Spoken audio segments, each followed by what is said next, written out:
It's 18 degrees out here in Santa Fe, and I'm walking in the snow. And I decided in this still, quiet, snowy night that it would be a good time to do your human design reading. Human design is unique among mystical systems. There are very few precursors to human design because it came from the design crystal, not from the personality crystal bundles that we call the gods. The design crystal bundle rests in the Earth's mantle. It is the intelligence of the form. Human design is form knowledge. And mystical systems have tended to be personality knowledge. See, going back to the Big Bang, to the originary event of the universe, the Big Bang was the collision of the prime personality crystal and the prime design crystal, what we would call yang and yin. The personality is yang. This is the principle of mind. This is the principle of consciousness, of self-reflected consciousness that is aware of itself being aware of itself being aware in infinite regress. And the design principle, the design crystal is yin. It is the form. It is the body. Every cell in your body has a design crystal. And each human being has a unique design crystal for that particular life that is only used once, and then it returns to the design crystal bundle in the Earth's mantle. The personality crystals are reused again and again. Personality crystals bundle together in one of 16 bundles in the Earth's atmosphere. And these 16 bundles are subdivisions of the seasons, of the annual solar cycle, the year. And the personality crystal is going to be programmed according to its bundle. And so what happens is so many mystical systems that have emerged, whether we're talking mainstream religion or esoteric mystical experiences or anything at all, so many of those have come from one personality crystal bundle or the other. And you can study the bundles and you can kind of see which one it came from. For instance, Christianity came from the personality bundle that I was born into. I was born into a bundle personified as Jesus. And you can see that other world religions come from different bundles. And this is why there's so much conflict between the world religions. Because they're each espousing this or that principle of how the personality should operate, of what the personality should do, how the personality should make decisions. In fact, each bundle comprises 4 gates and is the synthesis of those 4 gates. So, I was born with my personality sun on gate 46. At the time I was born, September 25th, 1983, the sun was in gate 46. It spends about 5.7 days in each gate. And gate 46 happens to be from the section of the wheel that is personified by Jesus. Jesus is just one personification. There are plenty more. There are Jesus characters in all sorts of different religions. But if you look at the kinds of things espoused by Jesus, espoused by this Godhead, which, by the way, a little play on words, God is GOD, a global orchestrating directive. There's no intelligence there. It's purely mechanical. Or it's a form of intelligence, but not one that we understand. It certainly isn't self-reflected consciousness. It's more like a neutrino filtering agent. This field of dark matter crystals that filters the neutrinos from distant stars as they pass through it. So, me being born in gate 46, I'm embodying one of the characteristics commonly known as Jesus. The characteristic of gate 46, which is the love of the vessel, the love of the body. It's a form of universal love. It's the love of all bodies. And it goes together with a whole array of other themes, such as serendipity and things like that. So in any case, the different mystical systems throughout history have stemmed from mystical encounters with either prime personality crystals, where one of the 16 crystal bundles has led to an encounter with an individual who's been able to experience some of its accumulated knowledge, or with a rogue crystal bundle. And rogue crystal bundles have their own interesting characteristics as well. And this is where we get encounters with angels or with demons, encounters with ghosts or gods or entities or aliens, and these other kinds of encounters. There's a whole science of encounter, by the way. There's a whole study, an area of research that has to do with encounter, and what is encounter, and what is it when you're encountering crystal bundles, and so on, and how you experience them.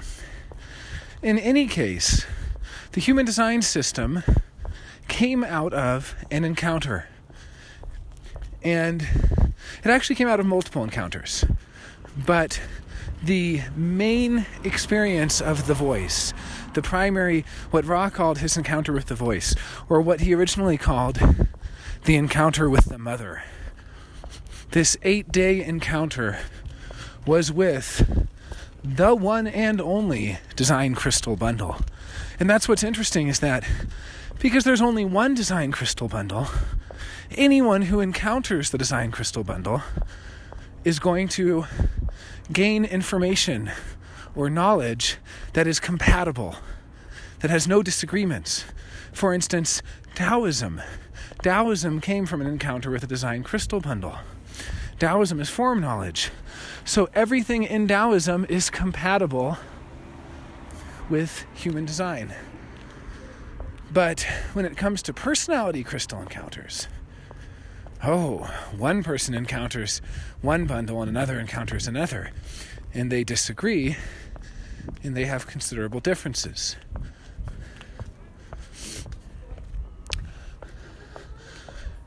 Human design is form knowledge.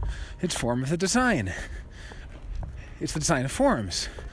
It's what form your blueprint or your design takes, and how to study the mechanical properties of that particular form.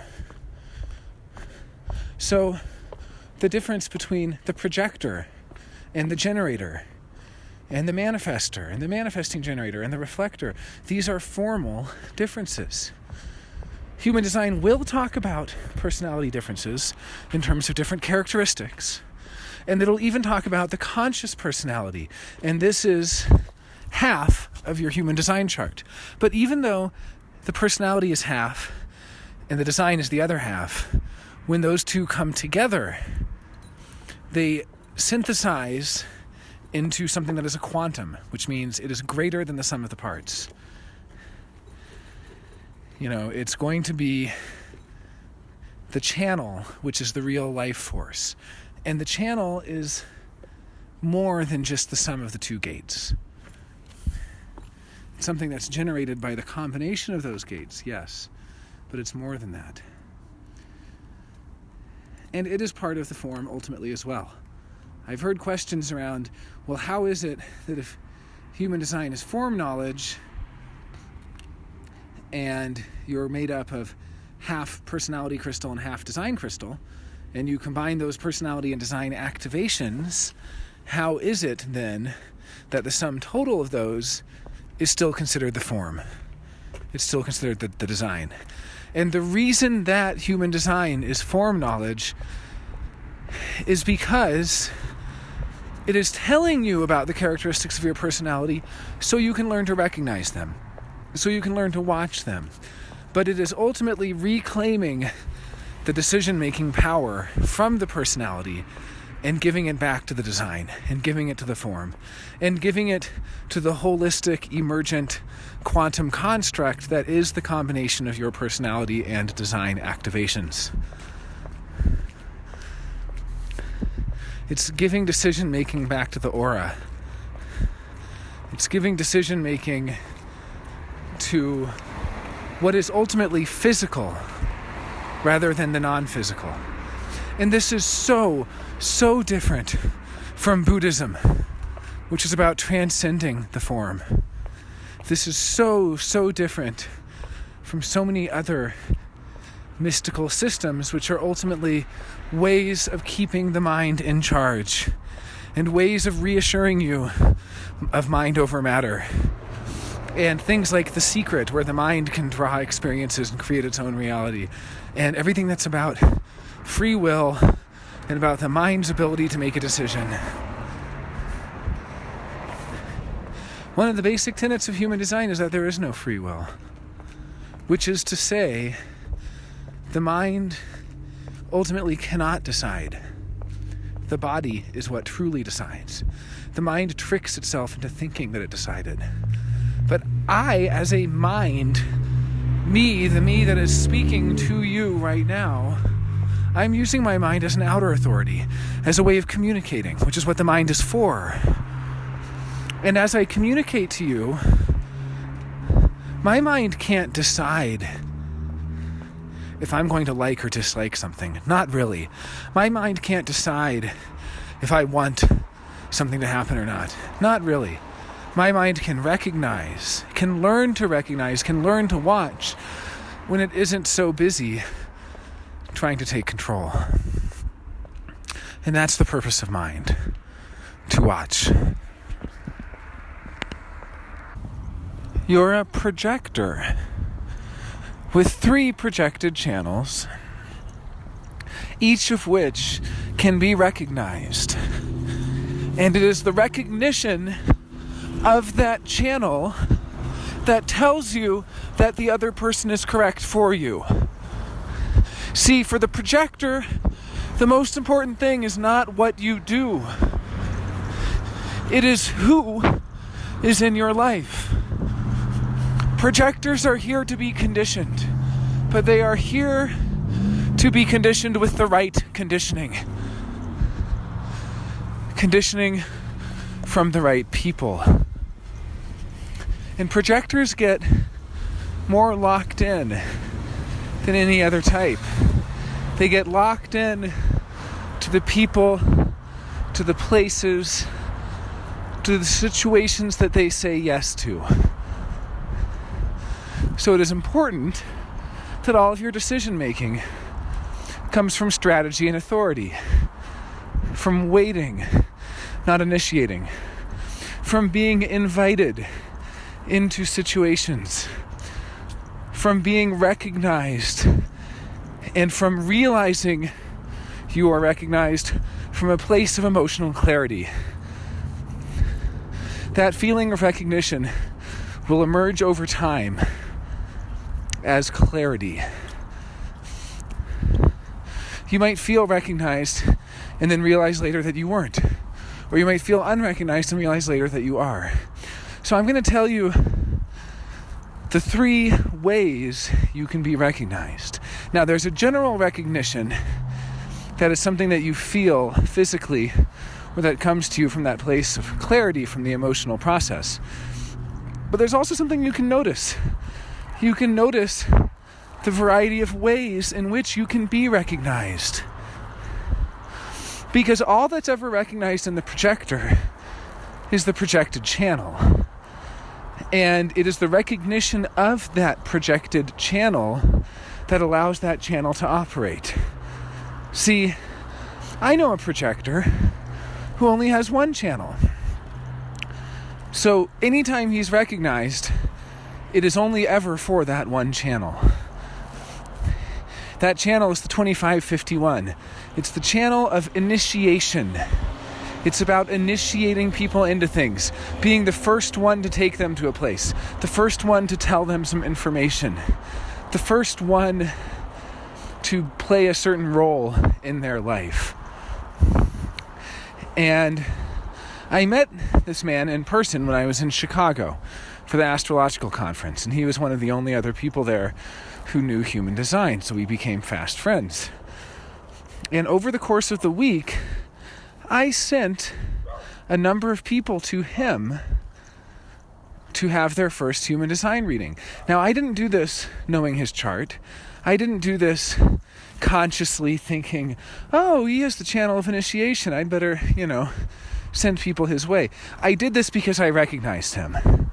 I recognized in him this trailblazer, this person who would courageously jump into the unknown and the void, that's gate 51. I just saw that in him. And so I could tell when he was kind of in what we might call normal operating mode versus when that 2551 was on. It was on when he had been invited and recognized. So we would go out to lunch. He was a second color dietary regimen, so we'd go to the same place every day. And I'm fourth color, calm, so I wouldn't eat. But in any case, I would get a drink, and he would be there eating the same thing every day, which was actually a chain restaurant so he was familiar with the food, which was great. It was a very healthy chain restaurant, one that had local, organic, vegan, and all this. But in any case, we went out to lunch with someone who was curious about human design. And we were both talking to her, and I said at one point, well, I'm not good at doing introductory readings. That's not what I do. I mean, I can do it. I have done a number of introductory readings, but I don't feel like I'm the initiator. I feel like what I do, now first of all, I have no projected channels, so nothing in my chart can be recognized or invited. But I do have 2 generated channels. And I'll, as an aside, that's kind of rare because a lot of generators do have projected channels as well. But in my case, I have none. And so those channels that I do have, one is the formula. It's the foundation, the format of all formulas. It is the channel of concentration. And it's collective and it's logical. And so I share formulas. And the other is the 4629. And it is abstract and experiential. And it is about being immersed in a moment. And then later being able to make sense of what it all meant. And going between, almost like submerging yourself and then coming up for air. And the art of how to live with that channel and how to operate that channel is to not pull yourself out and try to make sense of it. Pull yourself out of that moment, come up for air too early, to be in an incomparable experience. You're at the gallery and you're looking at the paintings and you don't say, oh, this reminds me of something. You're eating the meal. You don't start judging it. You don't start critiquing it. That's logic. The abstract experiential process is about immersion. And so I have those qualities or characteristics, or really that life force that I am able to express and share. And I can share examples, and I can put myself in situations where I can do those things. Or rather, I don't put myself in those situations by choice. What I mean is, out of sacral response, I find myself in those situations. And I find myself reliving and abstracting various things from past experiences. Just like I'm sharing this experience of a projector who has the channel of initiation. So in any case, we're at lunch, and I just simply inform, oh, well, he would be great at giving a first reading. And then our lunch partner asked him, and her eyes lit up and got excited and said, would you? I mean, I would love that. That would be incredible. And he said, yeah, of course. It was my pleasure. And so that was the invitation, and that was the recognition. It was my recognition of him, my invitation to him, and then it was her recognition and her invitation when it dawned on her that he had this knowledge that she wanted, and that he would be the one. She recognized in him the quality of an initiator, someone who can initiate you into the sacred mysteries, can initiate you, almost like a high priestess or a high priest. So in any case, I could witness this radical change from being a meek, mild-mannered, basically not getting in the way of anyone, to just becoming a complete powerhouse. Projectors become powerhouses when they are recognized, when they are invited. And they become powerhouses in the specific areas, the channels that they have. So you have the 1949. The 1949, this is the channel going from your root to your solar plexus. This is about essentially flirting in order to create a tribal bond or a tribal connection. This is how we bond with people at one level, and also the beginning of the tribal process of coming together to create something that sustains. And part of that tribal process is going to be understanding what bargains you're in, what's fair and what isn't fair, divvying up the meat, so to speak, on a dinner table, and giving the choice cuts to those who worked harder. And all of this tribal stuff that's about tribal bonding, that's about support. And incidentally, this channel is one that is breaking down with the mutations and the rise of autism and prostate cancer and so on. But in any case, you possess this channel. And so having that 1949 is going to be something that you can be recognized for. Someone who almost recognizes your homesteading ability, your ability to preside over the family, your ability to procure a suitable partner through flirtation and intimate bonding. And the 19 just wants to flirt. It doesn't think anything about possession. But the 49 wants to possess.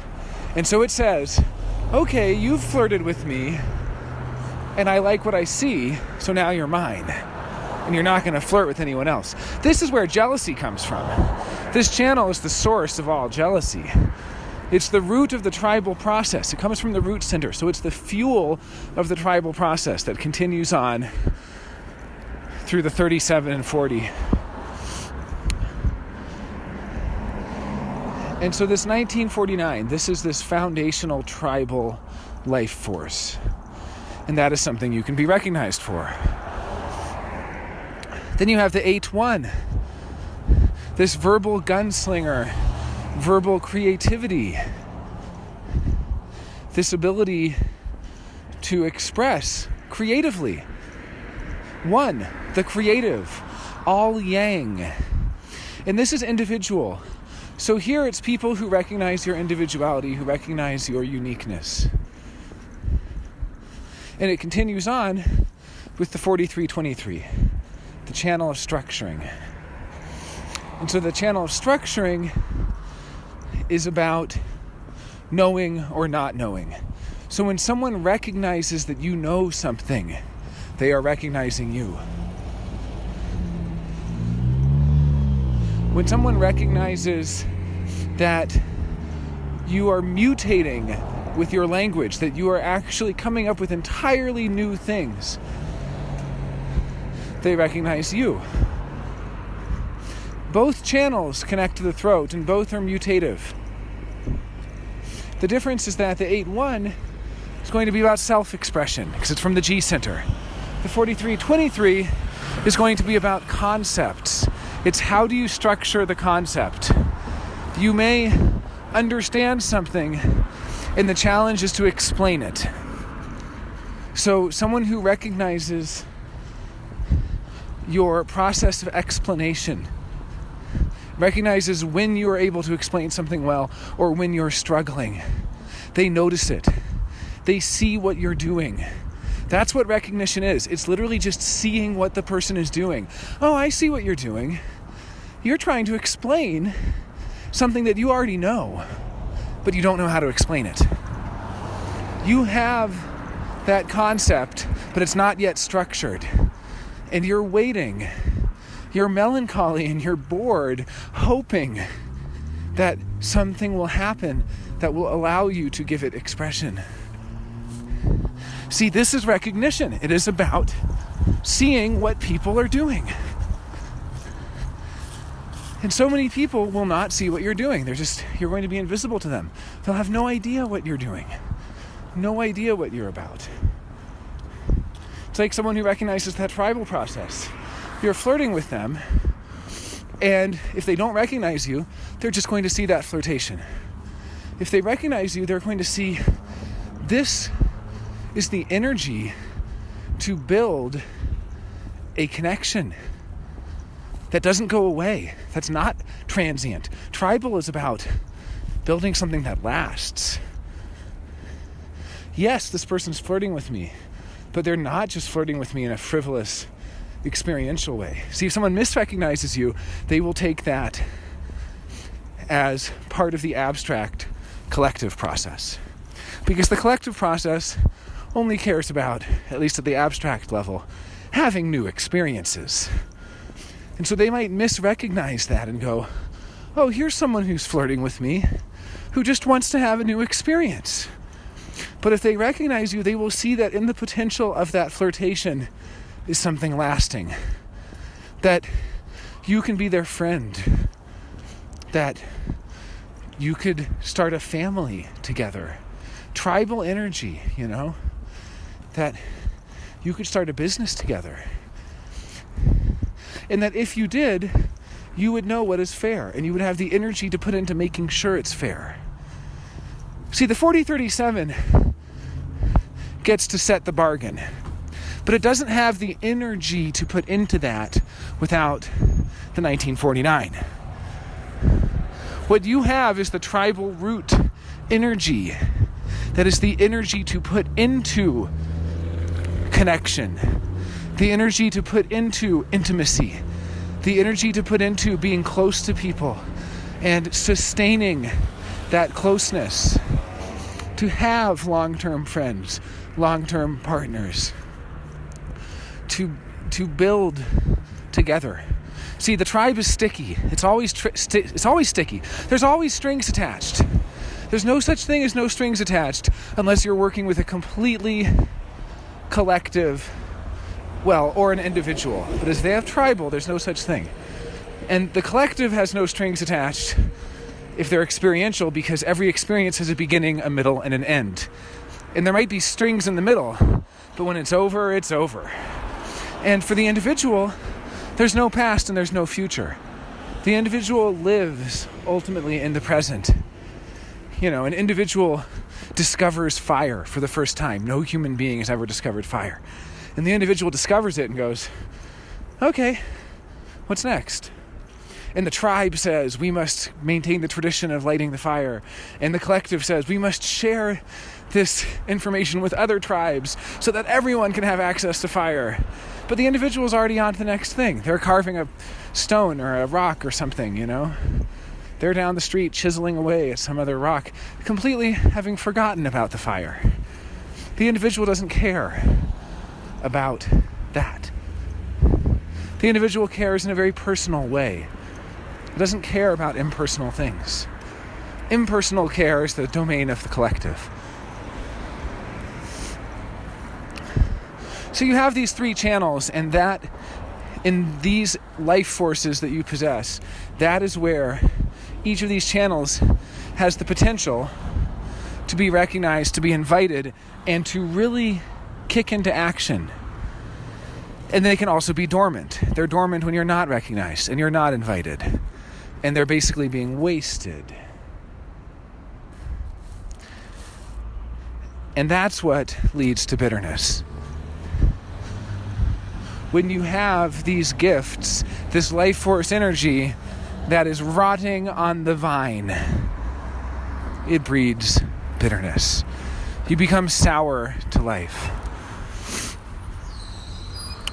So you're not here to be bitter. You're not here to be sour.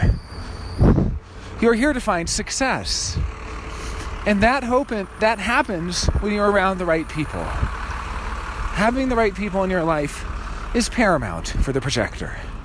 For a generator, it's how are you spending your energy? What are you doing? For the projector, it's whose energy are you guiding? Who is conditioning you? Where are you getting your conditioning from? See, we talk so much about deconditioning. But for the projector, there's no such thing. There's no such thing. It's just getting the right conditioning. It's just getting the conditioning that you need, being around the right person for you, being around a satisfied generator, so that the conditioning that you're getting from them is that feeling of satisfaction, not a frustrated generator. Being around a peaceful manifester, not an angry manifester. So projectors are really here to understand systems, to coordinate, to understand other people, to study other people, and to ultimately be with the right people in their lives. And this is what's so important and why the decision making is so important, because the decisions are so big. Because projectors sometimes have to be invited to get out of things too. Sometimes don't have a choice to just leave something because they keep getting sucked back into it. See, this is all about decision making and about how life resists or not. And so if you enter into a relationship that's not correct for you, it's only going to be with great difficulty. But then it's going to be just as hard to get out of it. So this is the thing. When you make decisions from a place of emotional clarity, then there's no more resistance.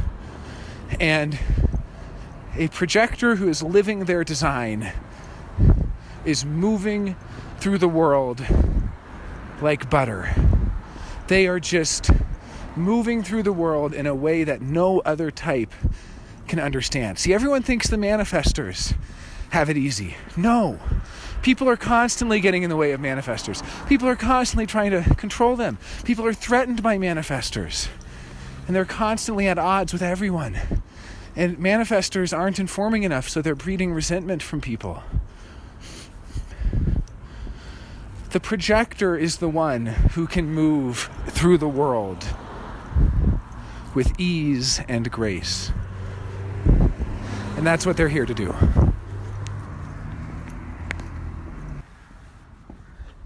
As a 2-4, your second line process is going to be deeply personal. It's going to be existential in the sense of living your life.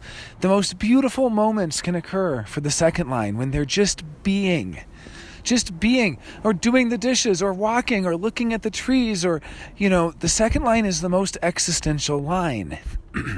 It wants to be left alone, while the fourth line, unconscious, is calling out to others in universal brotherhood and sisterhood. But the second line, it's content to just exist. And it's not only that it wants to be left alone, because the second line is ready to receive the right other. The so-called bigotry of the second line comes from exhaustion with the wrong others. See, the second line is all about being extremely discerning, having a very narrow channel to allow in the other. This is what it is for the second line. It is this narrow way of only receiving the right call and only being there for the right other. And that right other has to break down the defenses of the second line. Now, with profile, these are roles that we play, and we tend to express or favor one side of the binary over the other. Everything's a binary. So the second line can be shy with some people and bold with others. And certain people are going to bring shyness out of the second line, and others are going to bring boldness out of them. But the second line person can favor one or the other and say, what's wrong with me? Why am I so shy? I should be bold. There's nothing wrong. Just, think of if you're shy with one of your parents and bold with the other parent. How difficult that can be, because the parent you're shy with might say, why are they shy with me? Why are they never revealing things to me? Why are they, keeping these defenses up? This is the thing is, with profile, there are going to be two main issues that you run into. The one is going to be getting stuck on one side of the binary or the other. That is, you always want to be shy, never bold. Or you always want to be bold, never shy. The second problem is going to be the confusion of internalization and externalization. Now, what these terms mean, internalization is how you take in the other. It is how you are influenced by the other. And externalization is what you say to the other and what you put out to the other and how you influence the other. And these roles are going to be easy to confuse. So just to give you an example, third lines can be deeply pessimistic. They automatically think nothing's going to go well because they're third lines. And third line is all about trial and error and making mistakes and things breaking and things going wrong. So you tell the third line, here's my plan. I'm going to do this and this and this. And they think internally, because of their internalization theme, that's never going to work. Well, that's healthy for them. That is a healthy thing for the third line because they're supposed to be pessimistic. They're not supposed to be easily convinced that things will work. They're supposed to see for themselves. But so many third lines then externalize that. They tell you about it. They say, that's never going to work. That is totally wrong. They're externalizing what should be internalized. So noticing the difference in your internalization and externalization themes is crucial for profile. So again, the two areas of profile I'm going to talk about, the one is going to be the binary and getting stuck on that binary. I'm a fifth line. The fifth line binary is seducer, seduced. It's so easy to get stuck on only wanting to be the seducer. I only want to be the seducer. But guess what? I will seduce some people, and I will be seduced by other people. And I have no control of that, and that is a permanent dynamic. And so much suffering is caused by failing to realize that. Think about when I've been in a relationship with another fifth line. I had this thought. I've known a number of fifth lines in my life, as you know. And I really want to seduce that fifth line. But I can't. At a mechanical level, it's impossible. They seduce me, so they have all the power. I am seduced by them. So I see, they're so seductive to me, and I'm completely seduced by them. And I'm crazy about that fifth line. And I get so frustrated. Why do I not have the power to seduce them? Why can't I do it? And I just have to accept it. But then, to make it even worse, I see them being seduced by someone else. They're seduced by someone else. And how maddening, how infuriating that is to me. That other person can seduce them, but I can't. They can seduce me, but I can't seduce them. right? So you can see how so much suffering and so much pain and so much heartbreak is wrapped up in that not self, which wants to control which side of the binary comes out. Your binary is shyness, boldness. You might be so mad at yourself that you're shy around one person that you want to be bold around, but they bring shyness out of you. There's nothing you can do about that. Similarly, the other people in your life, whatever their themes are, you can be so frustrated that only one side of it comes out. Like I was saying, you're shy with one person and bold with the other. Like parents, you're shy to one parent and you're bold to the other parent. And that parent who you're shy to might take it very personally. What's wrong with me? My kid isn't bold with me. So that's the first thing to realize, is just that of any of these binaries, certain people are going to bring one side of it out and others will bring the other side, and that's okay. This is where the whole idea of surrender comes in, of being a passenger, of observing and seeing what's going on. And so for me as a fifth line, some people I'm just going to seduce. I just will. And other people I'm going to be seduced by. And that can be such a problem for the not self. The not self can be so infuriated by that. The not self can feel so helpless and so out of control, which it really is. But what's necessary is to surrender to that. Now, when it comes to the internalization and externalization themes, they're a little more complicated. So I'm going to go into those momentarily.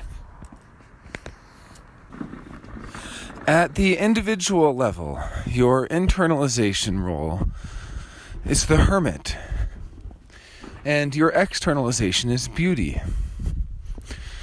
Now, this means your role as yourself in the world, not your role in relationships, which would be tribal, and not your role to strangers, which is the collective. But this is simply being as yourself. Being yourself in the world in your individual role as an individual agent of mutation. Your internalization is the Hermit. Now, this is the leave me alone. This is the hiding because everybody's trying to tell you what to do.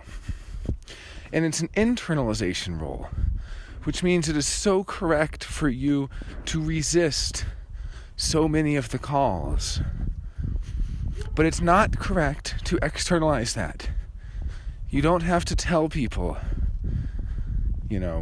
I am not, if you resist the call, if you're discerning, you don't have to tell them, you're not getting through to me.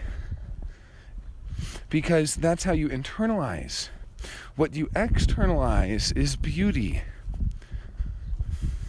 See, externalizing beauty, again, you don't want to get these confused. When you internalize something as beautiful, then you're taking it in and you're going, wow, that's so beautiful. Wow, that's so beautiful. Wow, that's so beautiful. You don't need to see the beauty in what you take in. You externalize beauty. And this externalization of beauty is putting beauty out there in the world. There's dogs barking now. You don't have to see those dogs barking as beautiful. You don't take things in as beautiful. That's okay. You don't need to do that. What you do is you externalize that beauty, which means you're being in the world in a way that is graceful. This is what I was talking about earlier with the existential beauty of the mundane of the second line. You do the dishes beautifully. You put on your sunglasses beautifully.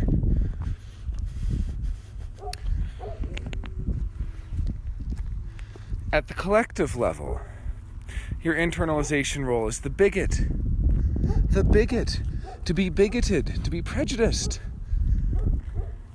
Your externalization role is the Democrat. You can see how much trouble there is when these get reversed. To internalize as the bigot means someone tells you something and you go, typical. That's something that kind of person would say. You respond to that with a certain prejudice, which is essentially that you're not buying it. That you're not even going to necessarily like most people. You're not going to necessarily like what most people have to say. But you don't let them know. This is internalization. Just like that third line is supposed to internalize with pessimism, with skepticism. But as soon as they start externalizing it, people get annoyed. Think of Von Paul. He's a second line. Someone says something to him and he doesn't like it. Great. The second line is designed for very few things to get in. It's a very narrow channel. It's the highest defenses of any line. Very little gets through. That's good. But if he starts to say things that are bigoted, then people have big problems. And at the externalization level, the Democrat. Again, this is, you guys figure it out. You're telling others that you trust them to make the decision. That is what the Democrat ultimately is. It is someone who trusts others to come to a decision, so it's not authoritarian. It's not top-down hierarchical. It is, we all come to a decision together. Now, how this usually looks is that the second line won't want to be involved, and that's actually fine. That's a form of democracy. Don't ask me to vote. I trust you to figure it out. Don't ask me to be involved politically. I trust you to figure it out. Now that's great, this trusting of others and trusting of the majority of others. But you see that this is the externalization theme. This is not how you're supposed to listen and internalize. Someone tells you something and they tell you, you're this kind of person, you're that kind of person, this is going to happen to you, that's going to happen to you. You're supposed to internalize as the bigot and internally go, you're an idiot, to the other person. You're not supposed to just trust the majority. Someone tells you, the collective says this. Everyone thinks that. Everyone thinks you're a blank. Don't trust that person. Don't trust that you actually are that way. Don't trust that that's actually going to happen. Someone says, if you keep doing this, that's going to happen. Don't trust them. Don't be a Democrat in that situation. That's the thing. When you're being influenced by others, you need to be the bigot, which means you need to basically think most people are full of it. And that's correct for you. Because as soon as you start internalizing as the Democrat, you start to go, well, maybe they're right. Maybe the majority is right. Maybe I am that way. Maybe if I keep doing this, that will happen. So again, you don't internalize as a Democrat. You don't trust the majority and let them influence you in that way. You externalize the Democrat. You say to other people, I trust you to figure it out. And you let them figure it out.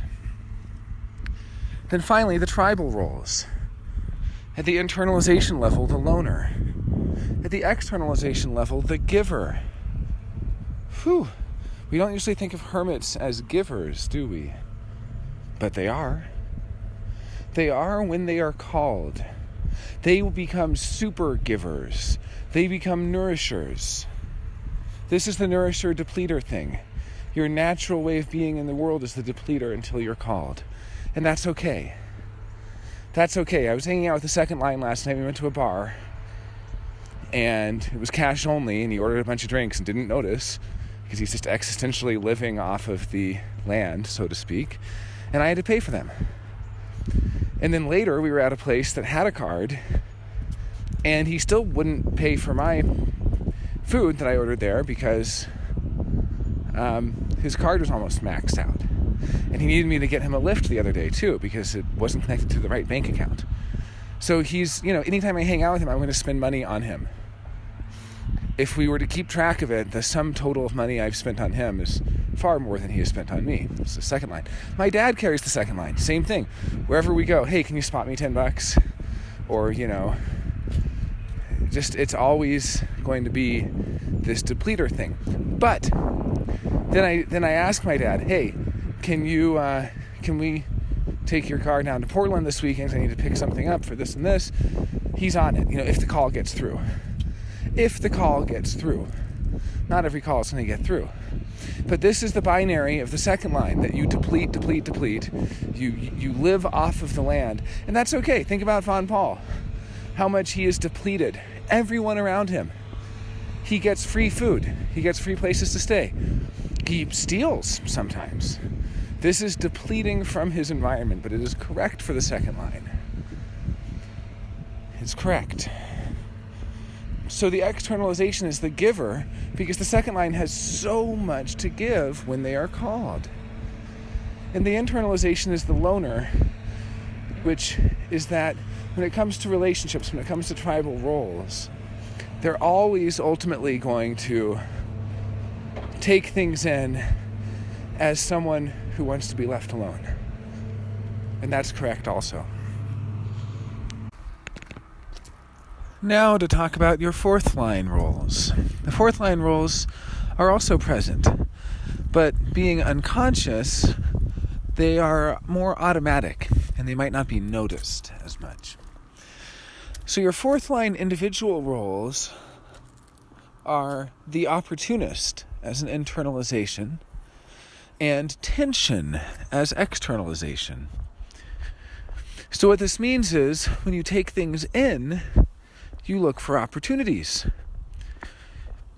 You don't need to externalize in the sense of saying, oh, do I have an opportunity for you? Or, oh, let me give you this opportunity. It's a way of taking things in. It's a way of internalizing. Taking things in and thinking, what opportunity does this provide? And by the way, the opportunities are not just for you, they're for other people. And interestingly, you take opportunities from one person in your network and provide them to others in that same network. So the opportunities are taken in and distributed, so to speak. And in fact, the person providing the opportunities may never actually get any opportunities from you. That's something else to realize, is that someone might come to you with opportunities, and the more opportunities that they provide to you, the more you share those opportunities with the people in your network. This person has access to a resource. You then share that resource with other people in your network, but that person might never get an opportunity from you. It's not like you're giving and receiving opportunities from the same people.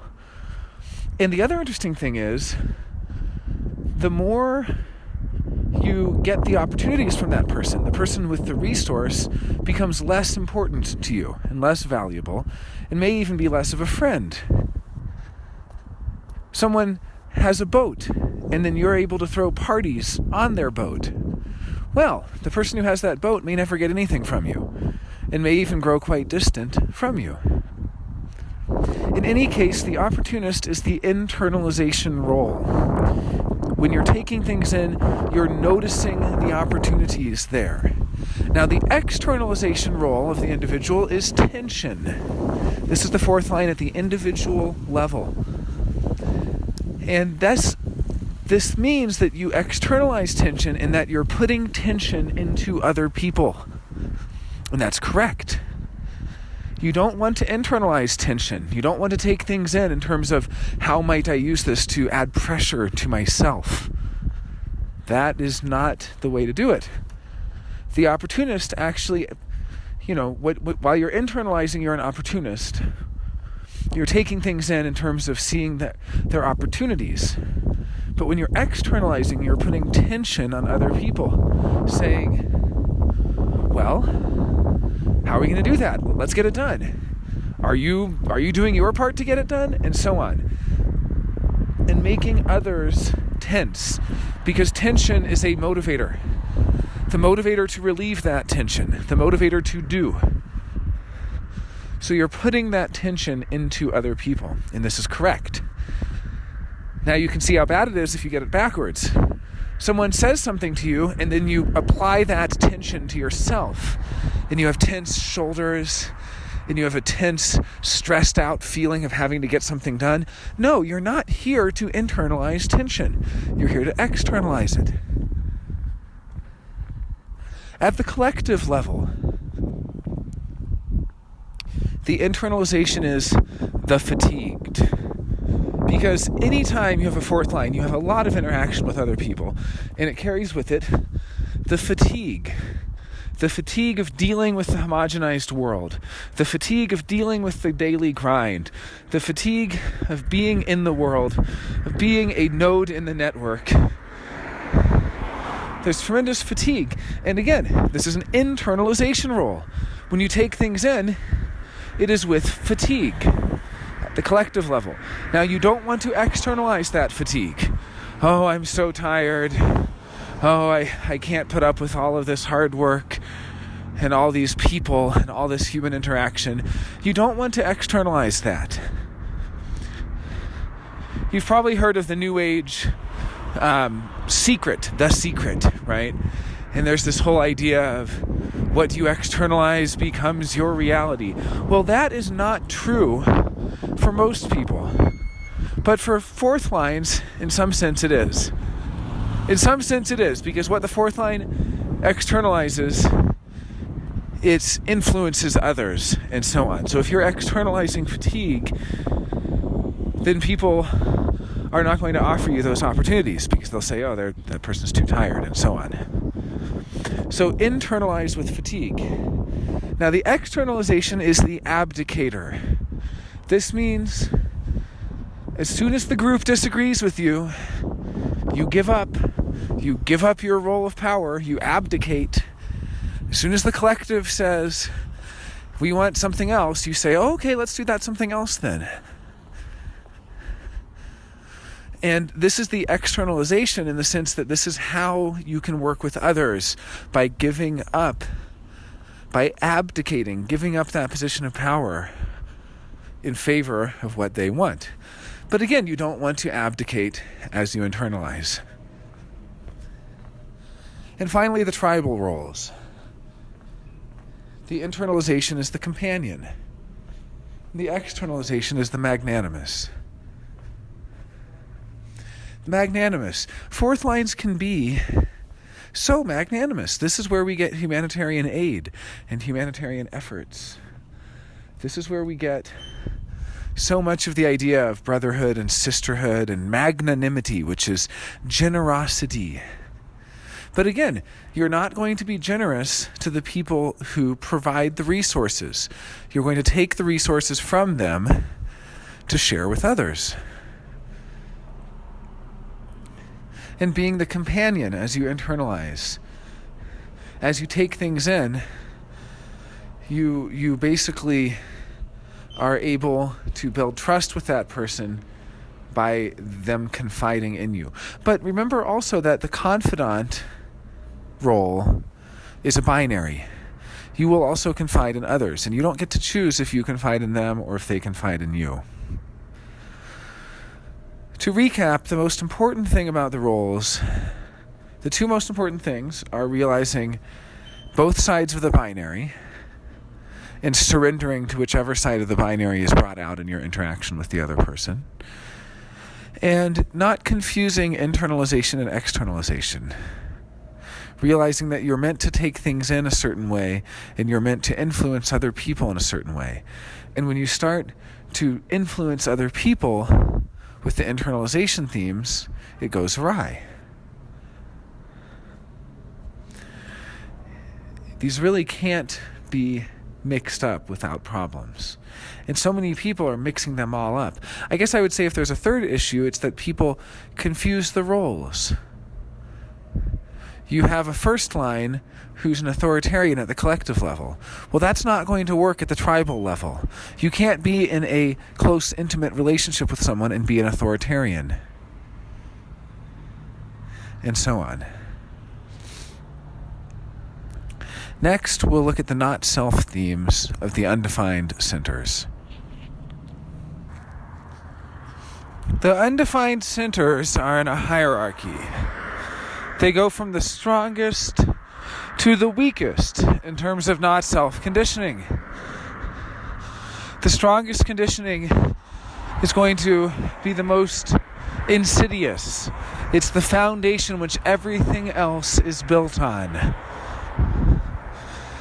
The ego is at the heart, the core of the not self. It is the very foundation of the not self. 70% of humanity has undefined ego,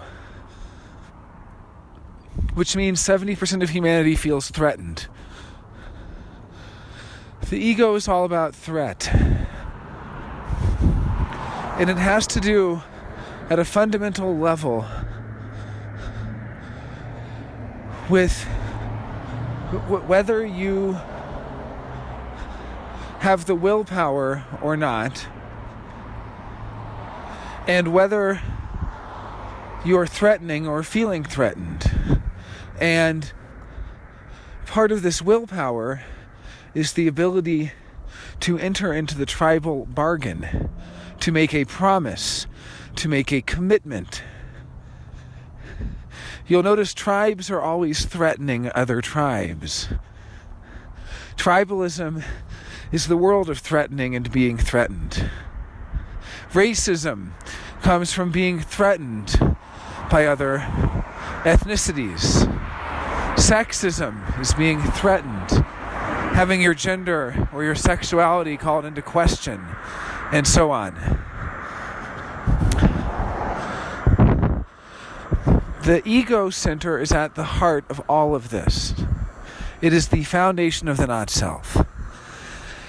And it is where we get the notions of proving your value, proving your worth, as well as improving, making things better. The undefined ego is always trying to prove and improve.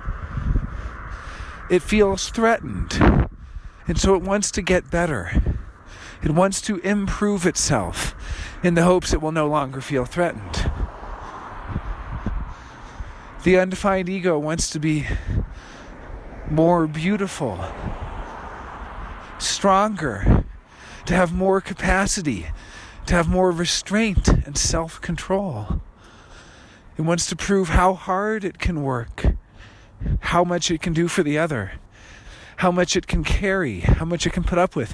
It wants to prove how courageous it is. It wants to prove it's not afraid. It can jump into the unknown. It wants to prove how nervy it is, how much nerve it has.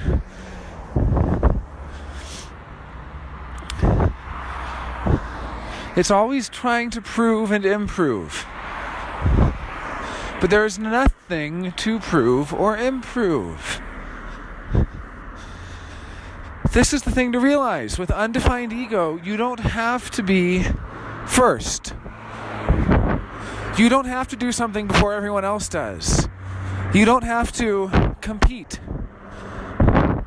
You don't have to be more than you currently are, or more than anyone else. You don't have to be more beautiful. You don't have to be smarter. You don't have to be better at sex, or better at cooking, or better at any other number of things that become grounds for competition.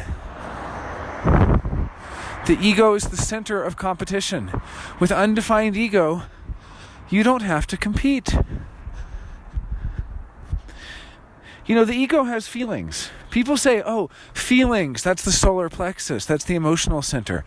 The solar plexus is something different. The solar plexus is the feeling wave.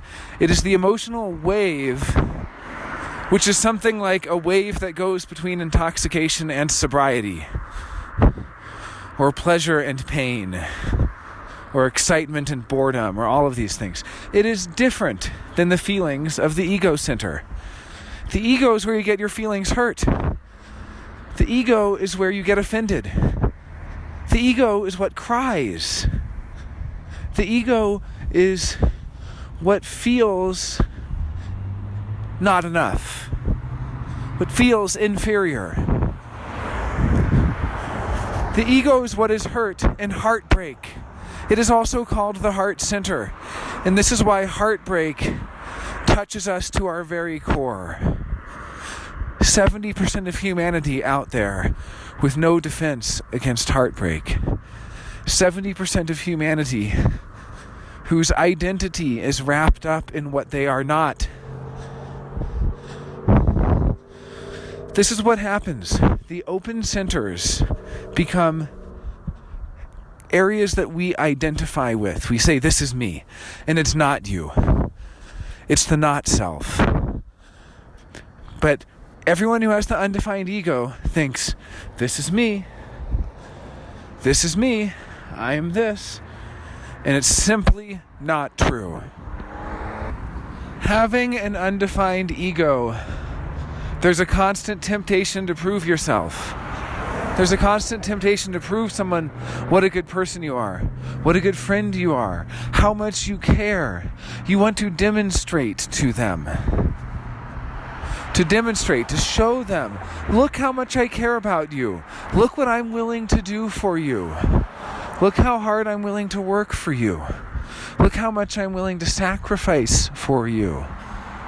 That's not what it's about. Not for the undefined ego.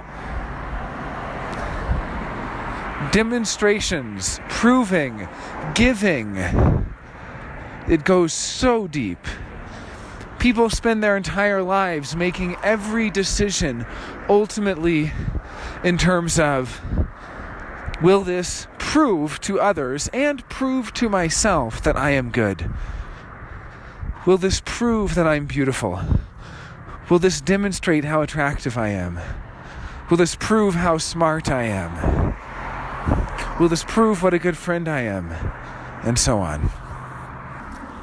In your case, you have 40, 21, and 26 unactivated. And their harmonics are all pointing at them. 44 pointing at 26, 37 pointing at 40, 45 pointing at 21. And your only activation is the gate of shock. The brute, the bastard, gate 51. And gate 51, this gate of shock, is going to be the entire goal of the not self for you. It's going to be everything that the decision making is focused on. The 51 is all focused on leaving the tribe behind, on becoming the individual. It's the only individual channel from the ego. And it means, as an individual channel, it is about leaving behind the tribe and finding your own way. And in so doing, it is jumping into the void. It is jumping into the unknown. It's packing your bags and moving across the country. It's the feeling, if only I have the courage, I can avoid bitterness. If only I have the guts, I can avoid bitterness. This gate in this center is the one single foundational point that is the strongest influence in terms of the not self. The feeling that you have to do this. Now, those three other gates are going to be feelings of inadequacy. Feelings that something is missing. So that gate 51 is going to be, I have to jump into the unknown or I'll end up bitter. I have to have the courage. I have to prove that I can jump into the unknown. I have to get better at handling the unknown. I have to get better at being courageous. And all of this focus on proving and improving, all related to gate 51. And those other three gates, the 21, the 26, the 40, those gates are going to be areas where you feel like, if only I had that, everything would be different. 21, control. Even self-control. Self-control through willpower. you'll find with 21, it's the feeling, if only I had control, then I would not be bitter. If only I had that self-control. Or 26, the nerve. If only I had the nerve, if only I could get in front of everybody and really sell myself. If only I could convince other people. If only I could prove myself to them. But I can't. There's so much inferiority in the unactivated ego gates where the harmonic is activated. See, when you have gate 26 unactivated in the undefined ego, when there's gate 44 on the other side, it feels like it's your fault. It feels like it's your fault you're not good at selling yourself. It feels like it's your fault you're not good at getting up in front of everyone and convincing them. When gate 44 is not there, you just feel like it's other people's fault, that you don't have anyone there to help you do it. But you have gate 44. That's the thing. Anywhere you have half of a channel, it feels like something's missing. So it's this feeling, if only I were better at selling myself, I wouldn't be bitter. If only I had the nerve, I wouldn't be bitter. But I don't have the nerve, so I better have the guts. Gate 51. See, nerve and guts are different. Nerve is like smarmy and charming. Guts is like the warrior who goes on the front line of battle. So your feeling is that you have to have the guts. You have to prove to yourself and others how much guts you have because you feel ultimately defective, that you're not charming enough. You're not good enough at getting up in front of everybody and charming them and convincing them and selling yourself. And you're not good enough at staying in control. And ultimately, with missing gate 40 and with 37 activated, the feeling, I don't have the capacity. Something's wrong with me. I don't have the capacity. These are the four gates of the ego. Having the stamina, gate 21. The guts, 51. The nerve, 26. And the capacity, gate 40. So if you really want to hurt someone's feelings that has undefined ego, you just tell them, you don't have the stamina. Hey, being in control takes a lot of stamina. You don't have the stamina. You don't have the staying power. And you don't have the guts to do it. And you don't have the nerve. And you don't have the capacity. It is beyond your capacity. Oh, you will hurt them. And oh, will they try out of that not self to convince you and try to convince themselves and try to prove to you and try to prove to themselves that they have those things. But of course, in your case, with 3 unactivated gates, with all of the harmonics active, you're going to actually feel in those areas that something is wrong with you, that you're missing something. And that's the thing to get over. You're designed exactly the way you are. There's nothing missing. What's wrong with me? I don't have the stamina.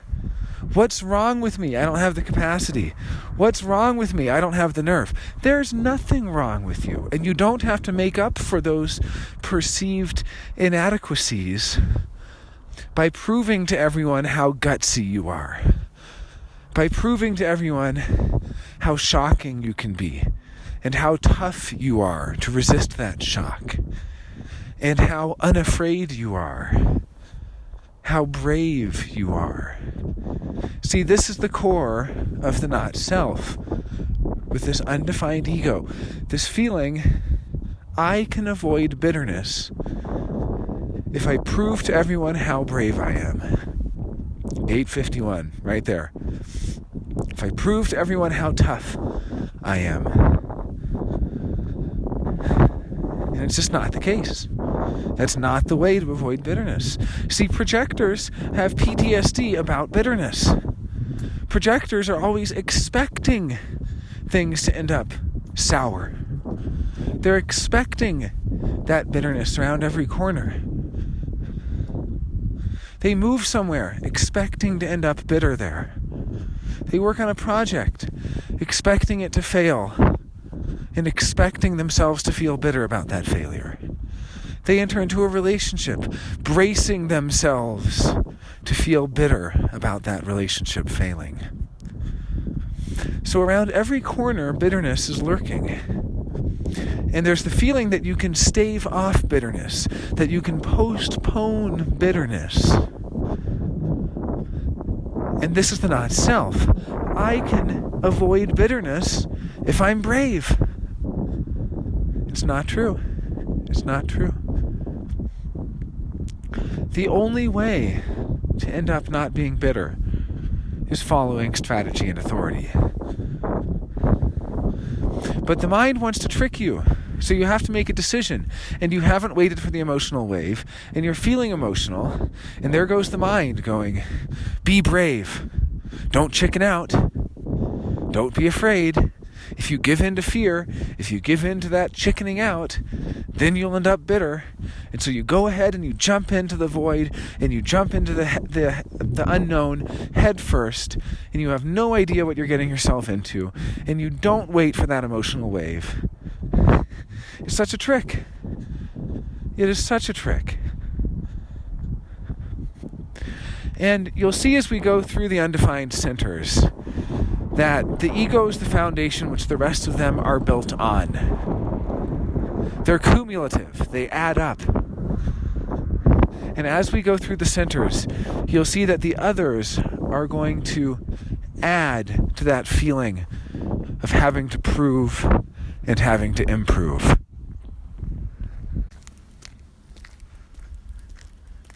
The next strongest center after the ego is the spleen. Because you have both solar plexus and G center defined.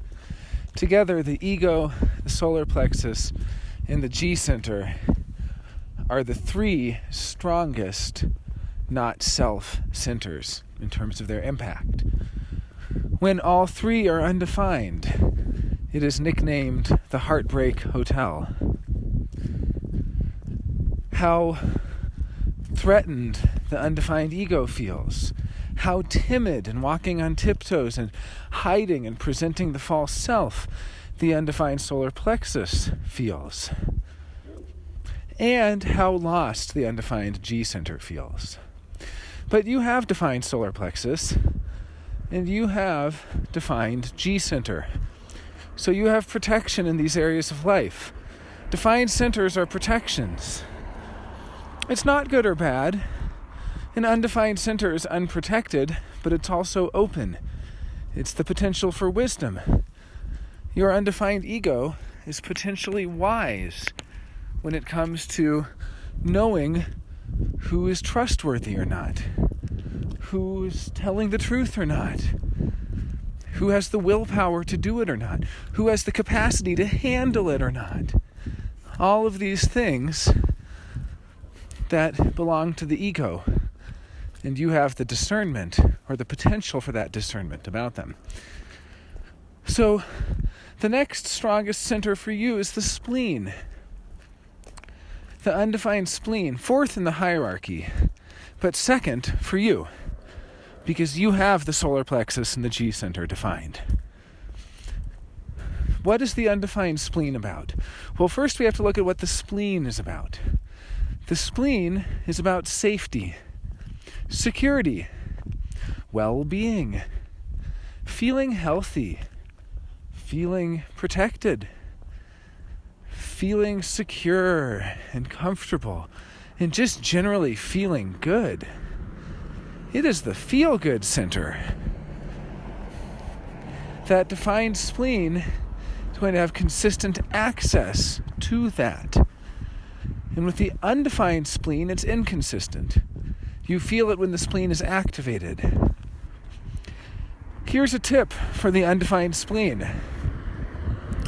Plants will often have splenic activations.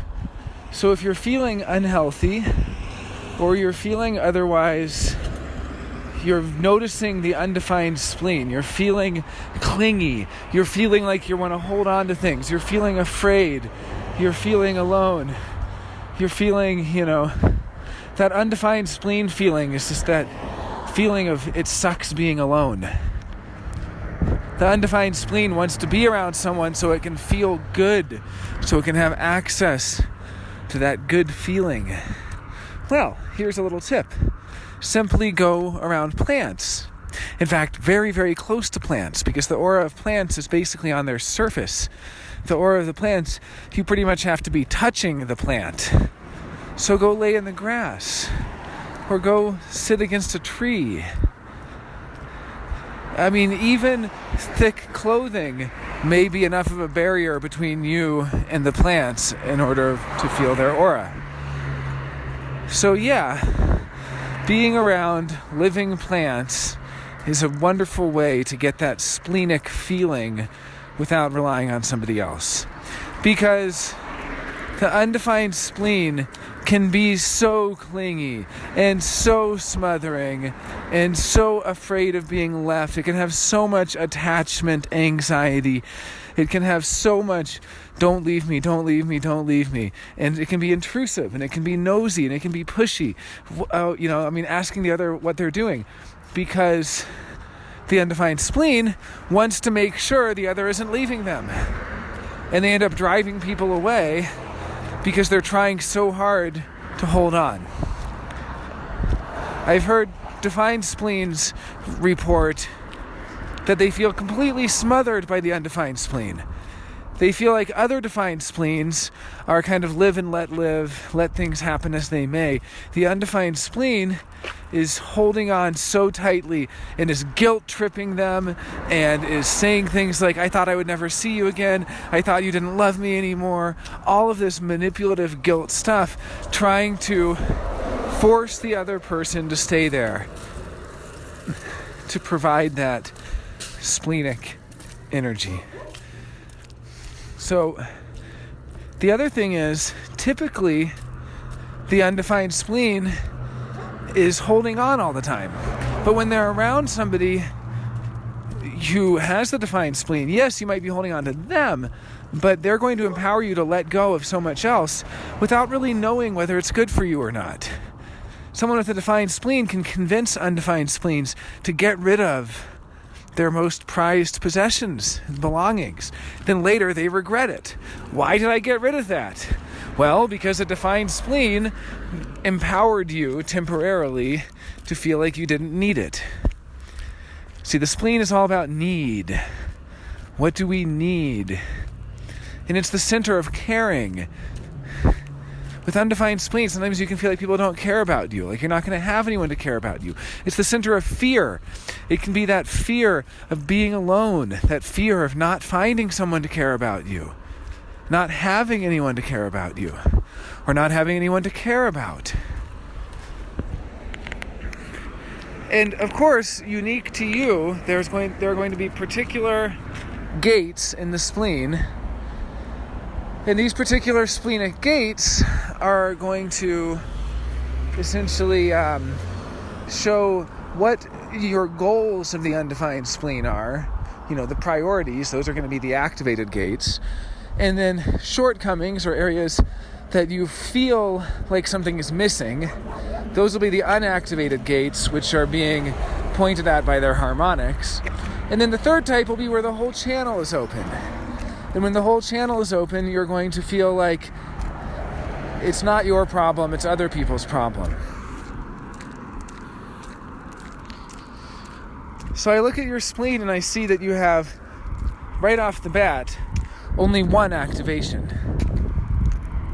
And there's only one harmonic to the spleen. So already just looking at this and seeing all of these wide open channels where the whole channel is open, this is a theme of, it's not my problem, it's their problem. I don't have a problem holding on to things that aren't good for me. Other people have a problem holding on to things that aren't good for them. I'm not in a bad relationship. Other people are in a bad relationship. That's the thing about undefined spleen. It'll make a million excuses for why the relationship's okay. You don't understand. You don't know what we have together. We have something really special. We have something irreplaceable. And so that undefined spleen will put up with the worst abuse. It will put up with literal abuse. This is the theme of staying in an abusive relationship. Not wanting to let go. Not giving up on it. Just holding on. With this feeling, if you're a projector, as long as I hold on, I can avoid bitterness. If I just don't let go, I can avoid bitterness. See, that's what it comes down to. This is the mental decision making. If I just hold on, but combined with all these open channels, it's going to be, I don't have a problem holding on too much. It's other people who can't let go. They're still holding on to things from years ago. I don't hold grudges. Other people hold grudges. That's another undefined spleen thing, holding a grudge. Which is not to say that splenic people won't. I've seen some splenic people who they hold a grudge. But maybe it's good for them to hold that grudge. They have a natural survival mechanism that knows whether it's good or not for them to hold on to things. The undefined spleen, you can't trust it. You can't trust it to tell you what's worth holding on to or not. So, with these wide open channels, there's going to be, I'm not holding on to these things, everyone else is. I'm not holding on. So it's a theme of denial. But it's also a theme of feeling like the other isn't really there for you. Anytime you have an open channel, no one's there to help you with it. My solar plexus is completely open, and I have only one gate pointing at it. So my theme there, my not self of my undefined solar plexus, let me tell you, it's, I'm not afraid of the truth. Other people are afraid of the truth. I'm not avoiding confrontation. Other people avoid confrontation. That's my theme. But it's also, and I know this personally, a theme of feeling like nobody's really there to help me if I want to confront. No one's there to help me get in touch with the truth. Yeah, I'm presenting a false self. Yeah, I'm presenting what I think the other wants to see or what the other wants to hear. But how do I actually do the real thing? And it's this feeling that nobody is there for me, that nobody will help me.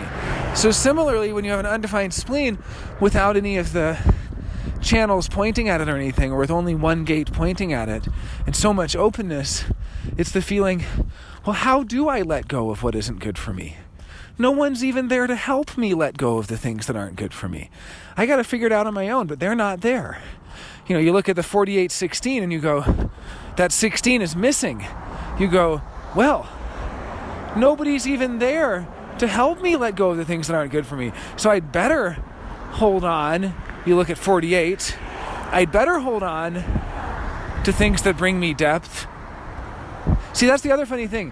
When you have activations in an undefined center, it's very different than when you have open gates in an undefined center. You might look at your spleen with only one activation and think, well, wow, I don't really have a lot of splenic conditioning. Well, actually, it's the opposite. It's every splenic gate that's not activated. Every last one of those gates is going to be a gate that you are open to being conditioned through. So gate 48, you don't have gate 48, but you're still open to being conditioned. So gate 48 is all about solutions. It's about finding solutions. So you're open to being conditioned. I'm going to hold on to this because it solves things for me. So I'm going to hold on to it even though it isn't good for me.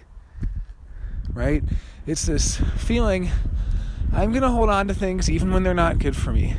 And the reason is going to be because 16 is missing, skills. Nobody else has the skills. Nobody else is going to help me figure out what's good for me or not. So I got to figure it out on my own, so I'm just going to hold on to it because it solves my problems. Or gate 28, I'm going to hold on to it because it brings me purpose. Gate 18, I'm going to hold on to it because it helps me improve things. All of these different gates take on certain qualities, and when you have the channels completely open, it's like, yeah, I'm going to hold on to what brings me purpose Because nobody else out there is going to help me find purpose. Because that 38 is missing. Nobody has the energy. That's what all of the root gates are energy gates, fuel gates. So it's the feeling that nobody else has the energy to help me. Or with gate 16 missing, nobody has the skills to help me. With gate 58, the gate of joy, no one has the energy, because it's an energy gate in the root. And also, there's no joy in it, that nobody else has that joyous energy to help me figure out what's good for me or not. So this is how the undefined spleen works. The undefined spleen is going to be focused on holding on to things, and when the whole channel is open, it's because nobody else will help you.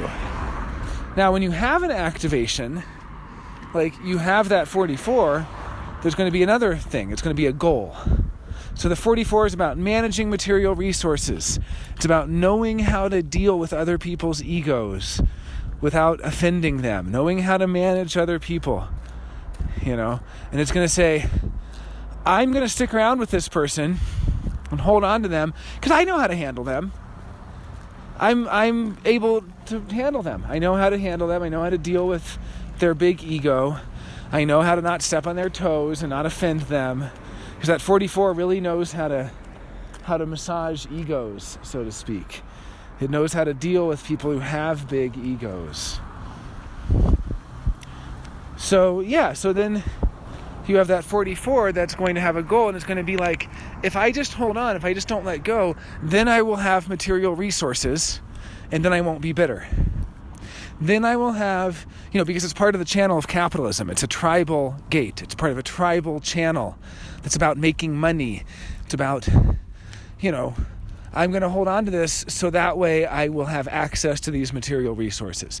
I'm going to put up with this person's, I'm going to hold on to my relationship with them because I can have safety and security through access to material resources. And of course, it's going to connect with the ego. And that undefined ego, I can prove how good I am at dealing with people. I can prove how good I am at managing resources. And then gate 57 is going to be the gate that you feel is missing. That's the gate of intelligence. So you're going to feel, if only I were smarter. If only I were more intelligent. If only I were smart as those people. If only I were as smart as them. If only I had more intelligence. If only. And it's simply not the case. The deconditioning when you have a center like this that's undefined with an unactivated gate, what you have to realize is that you're going to be tricked into thinking you're missing something. You're not missing anything. You're not missing gate 57. That's a trick. It's a ruse. It's the feeling that you're not smart enough.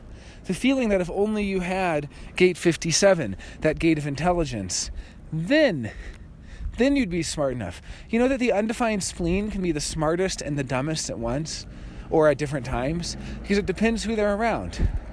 The spleen is the center of intelligence. And with your undefined spleen, if you're hanging out at Harvard or Yale or MIT, you're going to be just as smart as them or smarter because you're going to be amplifying that intelligence. But if you hang out, with the Jersey Shore crowd, you're going to be amplifying that. The undefined spleen is variable. It's meant to be variable. It's meant to have access to great intelligence and to have access to great stupidity. And why not? It's here to experience the flexibility of the spleen. It's not here to be rigid the way that a defined spleen is. So with this gate 20 persecuting your gate 57, there's a feeling of never being smart enough. If only I were smarter, then I could avoid bitterness. And doing things to make you smarter, trying so hard, making decisions. Will this make me smarter? Will I learn from this? Will I be around intelligent people? This is the mental decision-making process, right? Not waiting for emotional clarity, just using the mind. And what the mind wants is to be smarter. And what the mind wants, in your case, is to have access to material resources, so you'll put up with a lot.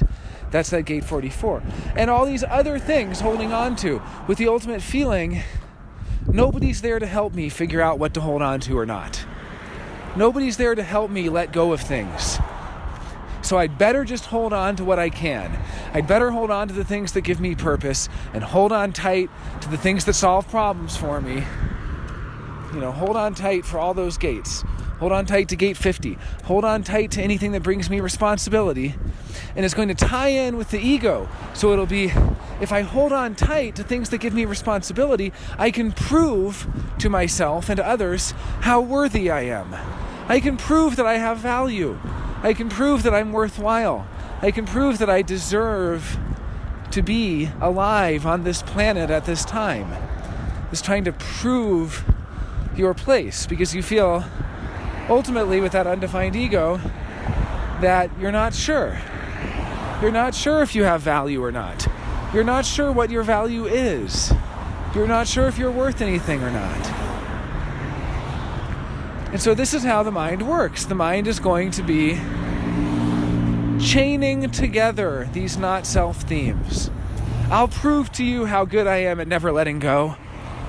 I'll prove to you how good I am at holding on tight.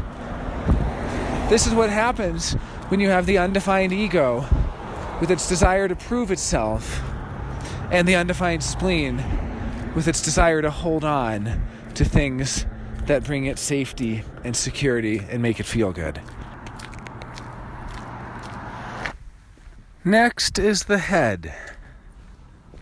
The undefined head is next for you in your hierarchy. And it is a pressure center. So this is the desire to be free from pressure.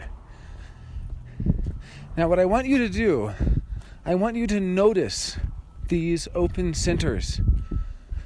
Notice, because once you notice it, you'll never not notice it. It's like riding a bicycle or something. It's like you can't unlearn it. You can't unsee it. So I want you to notice with your undefined ego when you feel hurt, when you feel threatened, when someone gets a rise out of you. I remember when I was noticing the ego, I was on Facebook, and someone said, well, Jung is an anti-Semite. And I said, no, he's not. And they said, well, yeah, he supported the Nazis, and he was anti-Semitic. And pretty soon, I'd spent 45 minutes arguing with this absolute stranger, finding quotes. He would find a quote, and then I would find a quote, then he would find a quote. And I was getting more and more offended and hurt and heated, and who does this person think he is? And I was trying to prove to him how wrong he was. And I was trying to convince him how wrong he was. So notice when you feel that undefined ego, you just notice it. Now, I was at a dinner party yesterday with someone I respect very much, a philosopher and psychologist. She's an incredible, incredible woman. And the topic of Jung came up. And she was polite enough, but she said, well, he was an anti-Semite and a Nazi supporter. And then I just grinned at her, and she said, you disagree? And I said, I disagree.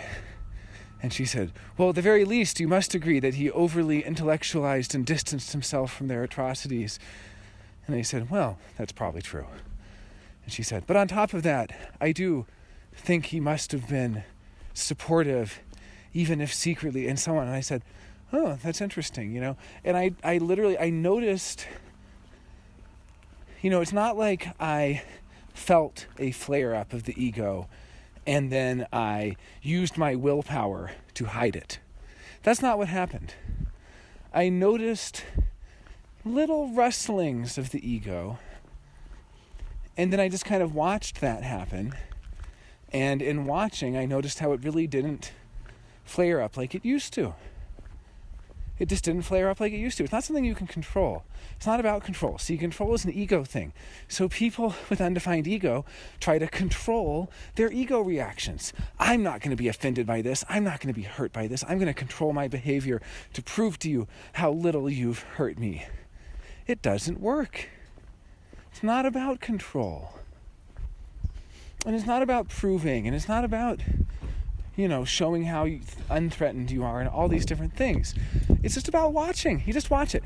You just notice it. So that's it. That's all I'm saying is you just notice it. It's not like you have to do anything. I mean, you might notice yourself get really offended and then notice yourself yelling at someone and telling them off. That's okay too. Just notice whatever happens. And so that's all I want you to do is just as you notice, yourself flare up a little bit. Just notice what it feels like. Notice, same thing with heartbreak. Think back to times you've been heartbroken. Notice what that feels like. Or someone says something offensive or rude or hurtful, or you're disappointed, or there's so many different ways the ego can flare up. Losing is a great example of that, particularly losing real money. I feel like I went to school for the ego in gambling. Gambling is the school for the ego. Because if you can lose money, if you can make a decision and then your decision loses you that money and you can be okay with that, then heartbreak, doesn't affect you. Then all these other things won't, because, it's not about proving to others how little they affect you. It's not about that. What it's about is not making decisions with your mind. And the areas of our conditioning are where we're constantly impacted and affected, and you can get someone to make mental decisions. Say you have a sacral generator, and you say, do you want to jump off this cliff into the water down there? And they go, no. Well, they shouldn't jump off the cliff. But if they have undefined ego, and they're not watching that ego and noticing what it's doing, then what ends up happening? They end up, are you chicken? No, I'm not chicken. I'll prove to you how courageous I am. I'll jump in there to prove to you. So I just want you to notice. Just notice that undefined ego. Then notice the undefined spleen. You know what undefined spleen feels like? It feels like being warm by the fire and cozy and cuddly, and then suddenly being all alone. And you're laying in your bed alone, and it's cold, and there's nobody there, and you're all by yourself. Notice that feeling of having the blanket snatched away from you. Notice the feeling of being warm and cozy with someone and having that person be gone. How nice it is to be around someone and then they're gone and you're just left without it. And I want you to notice the undefined head and the undefined sacral also. So this undefined head, what does that feel like? It feels like a pressure to know, a pressure to make sense of things, a pressure to remain skeptical and to remain alert. It's this pressure that is basically going to be felt as needing to do something so you can relax your mind, because your mind can't rest. It's the restless mind. That's what it is. It's the restless mind. And with an undefined head, you're here for your mind to be calm and empty and to have no thought. No thought. That kind of meditation can be very good for you. Of course, not the kind that requires great discipline or willpower, because discipline and willpower are for the defined egos. Use your willpower to focus your mind on a single point. No, that's not for you.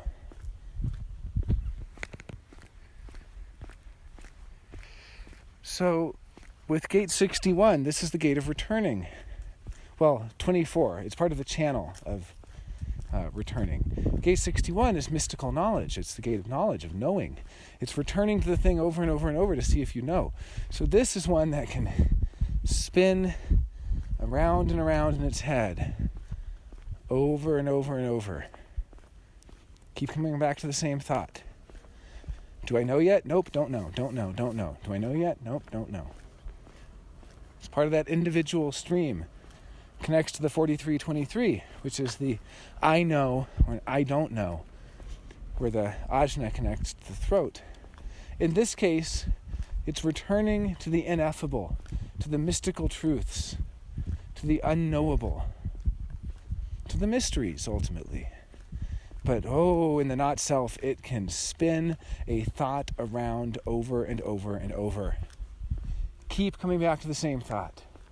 The same thought again and again and again. That's what it does.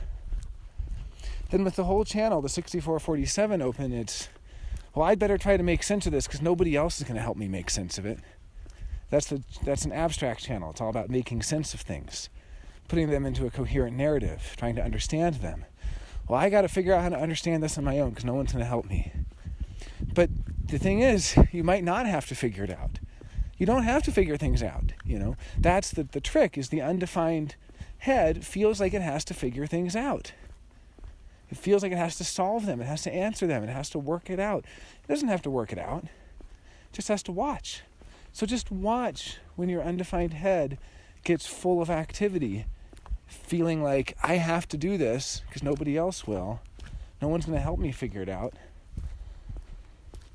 And then ultimately with the 63 not activated with 4 activated, this is the feeling that you're not skeptical enough, that you're not paranoid enough, that you're not good enough at asking questions, that you don't know the right questions to ask.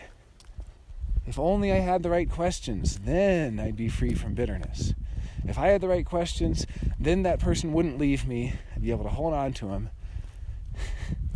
And then I'd be able to prove, what a good person I am, and I'd be able to feel good about myself. I'd be able to feel worthy. See, that undefined ego is going to wrap up its self-esteem in others. The undefined spleen is going to try to hold on to others and not let them go. And that undefined head is going to think about other people's problems. I'll prove to them how good I am at solving their problems. If only I could figure out the right questions to ask, and then they won't leave me. There's this rationale where the mind is trying to make decisions. They won't leave me if I do this. They won't leave me if I do that. I'll be able to prove to them if I do this. That's not necessary. None of that is necessary. All that you need to do is make decisions according to the solar plexus. That's it. That's all you do. You just make decisions according to solar plexus clarity. The clarity that comes from the solar plexus. But there's so much competing with that, trying to override that clarity, trying to get you to give in to impulsiveness. There's so much there in the sacral. The sacral is the outer layer. The ego is going to be the foundation of it. And then the spleen, making decisions to hold on to things and people. And then the head, making decisions to try to figure things out and be free of that pressure. And then finally, the sacral is like the outer layer. That sacral center with its lonely gate 14, that's the outermost. That's the outermost. And that's what other people see. The outermost shell of the not self for you is the sacral. Because the sacral has the least impact of any of your undefined centers. And yet it's what others see. It's the outermost layer. They're not looking at you and they're not seeing that undefined ego. They're not seeing that yearning to prove oneself. They're not seeing the undefined spleen and holding on so tightly. What they're going to see is the undefined sacral. And this is, here's someone who's available. Here's someone who doesn't know when enough is enough, which is to say, they're going to work harder than others, and they're going to be more available than others because they're not going to be guided by something inside of them that tells them enough. What they see is that availability. The sacral center is all about if you're available. Are you emotionally available? Are you energetically available? Do you have the energy? And what they're going to see with that undefined sacral is, here's someone who will be my super slave. The potential employer looks at you and they don't see that undefined ego. Here's someone who's going to, try really hard to prove themselves. What they see is that undefined sacral. Here's a person who's available. And with that gate 14, it's all going to be around I have to be available. I have to have that sacral energy. I have to keep going. I have to keep working. I have to keep spending energy, particularly with gate 14, which is the energy to go places, the energy to have direction. So that undefined sacral is going to be, I have to have the energy for someone to take me somewhere. Because gate 2 is what takes people places. For instance, I have gate 2. So anyone in my life who has the gate 14 on its own, I have a special relationship with where I will take them places. I'm like the driver and they're like the fuel for the car. And if they don't have that energy, if someone doesn't have 14, then my 2 is not going to be energized. It's not going to do that. So with that 14 there and that undefined sacral, it's I have to have the energy for people to take me places. And if I have that energy, then I can avoid bitterness. And this is what's showing the outside world. This is the outermost layer. So all of these not self centers are really about the mental decision-making process. It's all about how the mind figures out what to do, how the mind figures out what decision it wants to make. And each of these centers has the potential to become a tremendous source of wisdom. That undefined sacral can be wise about who really has energy or not. The undefined ego, who's trustworthy, who has the willpower or not. The undefined spleen, who's healthy or not, and so on. But that only happens when you're not making decisions with the mind, because the mind is going to make decisions according to the not-self criteria. So the last thing that I want to give you is an awareness of motivation. Now, this is something that you can just watch. And I know you've heard this before, because I remember the first time I encountered this information, I was with you in your apartment in Belltown, and we were listening to the Projector signature series. I remember that exact moment that we both first encountered this information. So, you're familiar with it, but sometimes it's important to hear it again. And I've also had some time observing motivation on my own, so I have a better understanding. Because, like many things in human design, what we're given are keynotes. We're just given words. And these words were essentially come up with by Ra Uru Hu as significant, almost like reminders. They're trigger words. They're generics. And they work really well. I mean, he chose some really good words. He did express regret over his choice of some words. For instance, exaltation and detriment. He wished he had chosen different words. But in general, the words that he chose are pretty well understood. Now, sometimes those words will be tricky. For instance, there's a lot of traffic all of a sudden. For instance, guilt. The word guilt is the 5th color motivation. And this has often been misunderstood because people think about, how am I supposed to be motivated by guilt? Well, guilt is about personal responsibility. It's about what you can do. Can I do anything in that moment? And so on. Or in your case, you're motivated by need, the 4th color. And this can be misunderstood by, well, am I supposed to be needy then? I'm supposed to, how is that different than the undefined spleen? The undefined spleen feels so needy all the time, clingy and holding on tight. And so these terms need to be deconstructed and kind of analyzed to a degree. And so I'm just going to tell you the 6 motivations, and then we can talk a little bit about each of them, and in particular yours. So the first motivation is fear. Now, each one of these motivations is going to have a positive and a negative expression.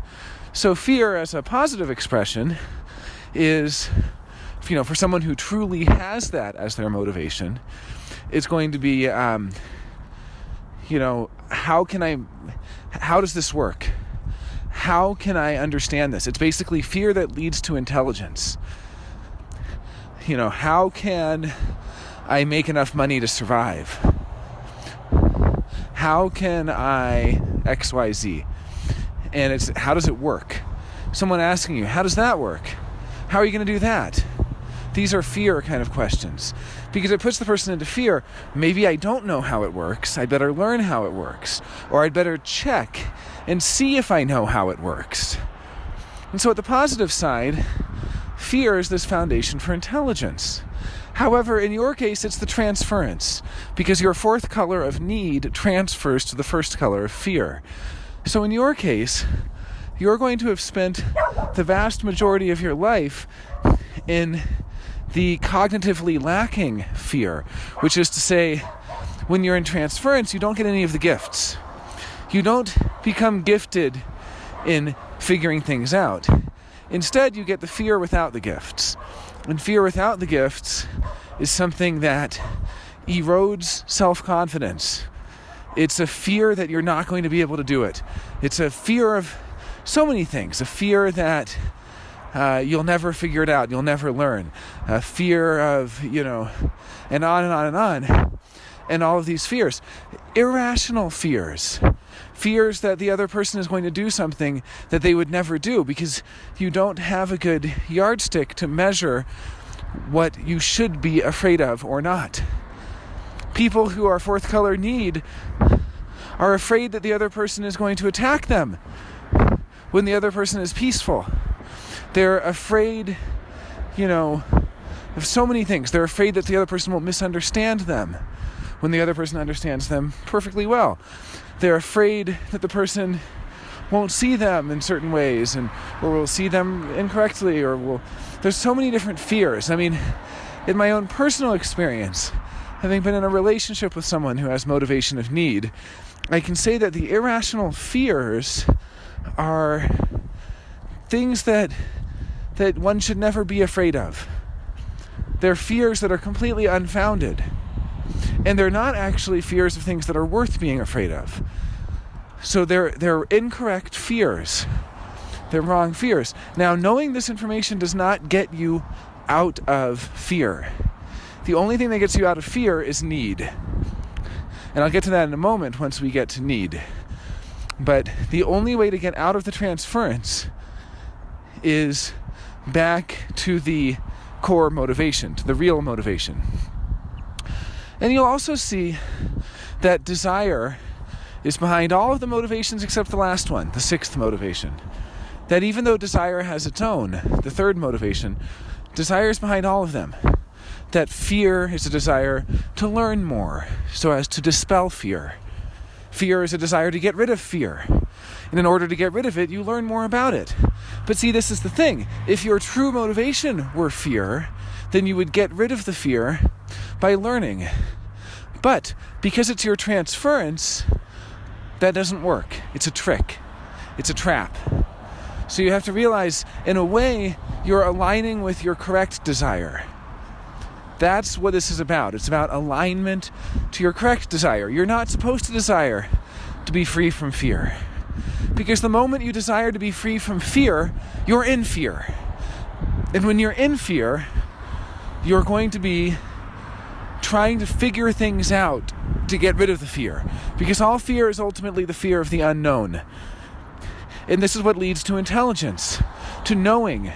Because when you're afraid of the unknown, you learn. And pretty soon you know. And when you know, you're no longer afraid. So you can see that as long as your desire is to be free from fear, you are still in fear. It's about aligning to your correct motivation, need. The second motivation, hope. Hope is also a desire. To desire for things to change or for things not to change. Hope can go either way. It can say, I sure hope this happens, and I sure hope that doesn't happen. So you're either hoping that a situation remains the same, or you're hoping that a situation changes. This is often found. People who are gambling addicts are often the fifth color, guilt, transferred into hope. You find people who are guilt, who are supposed to know what's within their realms of possibility for their own personal locus of control. And instead, they're hoping. And the thing is, transferred hope has no clue what's going to change or not. They bet that something will stay the same and it changes. They bet that something will change and it stays the same. They're in a relationship with someone and they're going, they'll change, and the person never changes. Or they're in another relationship and they're saying, this person is solid and stable and will never change. Suddenly that person leaves them and changes radically. They don't have a sense for what is changing or not. People who are guilt motivation. Because they're transferred into hope, so they're not getting the cognitive benefit of hope. They're only getting the shell, so to speak. Now, people who are truly hope motivation sadly do not use their gifts because they're transferred into guilt and they're constantly nosing into everything and trying to fix everything all the time. But they actually have a tremendous cognitive gift to know what to invest in, to know what's going to change or not, to have the sense. Everyone else says, that's crazy. There's no possibility. It's almost impossible. The probability is against you. But hope is on the side of possibility, not probability. So even if 99% of the businesses fail, hope will be that 1% that doesn't fail because it knows what's changing. It says, this neighborhood is changing. I can feel it. In 5 years, it'll be a bustling neighborhood. So I'm going to buy land here. And everyone else says, you're crazy. And sure enough, 5 years from then, it's a bustling area. That is hope. Desire is the third color. And desire is the heart of all motivation, except for the sixth color, innocence, which is amotivated. It's outside of motivation. But desire is the core of motivation. And so, for someone to be in desire is to be like a priest. It's to be a leader. It's to be a motivational speaker, one who aligns others with their correct motivation. And the transference of desire is innocence. So you have all these desire beings running around in innocence saying, that's not my problem. Don't bother me about it. It'll take care of itself. And then you have all these innocence beings, sixth color motivation, who are running around in desire saying, I'm going to do this, and you should follow me here, and this is my agenda, and here's my goal, and I'm, and this and this and this, and trying to motivate others. And they suck at it. They motivate others in the wrong way. An innocence person, if you tell them, I'm feeling pretty bitter, I'm feeling unrecognized, I'm feeling, completely out of it, they're going to give you the wrong advice because they're innocents. So they don't know how to align you to your correct motivation. If you talk to a desire person and they're aligned to their correct motivation, they're going to align you to your desire. They're going to say, who needs you? Where are you necessary? What do the other people need from you? What do you need to do? They're gonna tell you, I need you. I need you to be strong for me. I need you to, this and this and this. Which brings me to need. Need is about other people's needs. Need is about what's really necessary, what needs to happen, what the other person needs from you. And when you're in need, when you're motivated by need, you're not afraid. You're not running away from it. You're not avoiding it. You're simply doing what needs to be done. And you have a great gift for expending the least amount of energy to meet what's necessary. For instance, someone might want to talk to you, and you might be avoiding them out of fear. And you're afraid, and you're afraid, and you're afraid, and you're avoiding and avoiding and avoiding. And they might even be telling you what they need. I need you to tell me this and this and this. Well, you can ignore what they say and trust yourself because you know what they really need. And all they might really need is a simple 1 or 2 sentences that say, hey, I got your messages. sorry, I've had a lot going on right now. Hope to talk to you soon. Something like that. That's need. It's doing what's necessary to meet other people's needs instead of running away from them in fear. And when you're in that, someone comes up to you and they say, hey, I need you to tell me what you think about this. That's a good friend because they actually need you. Now, they might be wrong about what they need, and you can actually help them find out what they really need. You might say, well, you know what? You actually don't need me to tell you. What you need is a real estate agent, or what you need is a dentist. You might know what they actually need, depending on what that situation is. But at the bare minimum, they're pulling you into need, which means noticing what is necessary, noticing what needs to be done. Now, the last two colors, guilt and innocence, I've already talked about because of their transference. I'll simply say that guilt is fixing things. It's taking matters into their own responsibility. So if someone is guilt motivation, and they come to me and say, I heard I might have to move. I sure hope they don't sell the place. I'll say to them, well, what are you going to do about it? How are you, what's in your control? What can you do?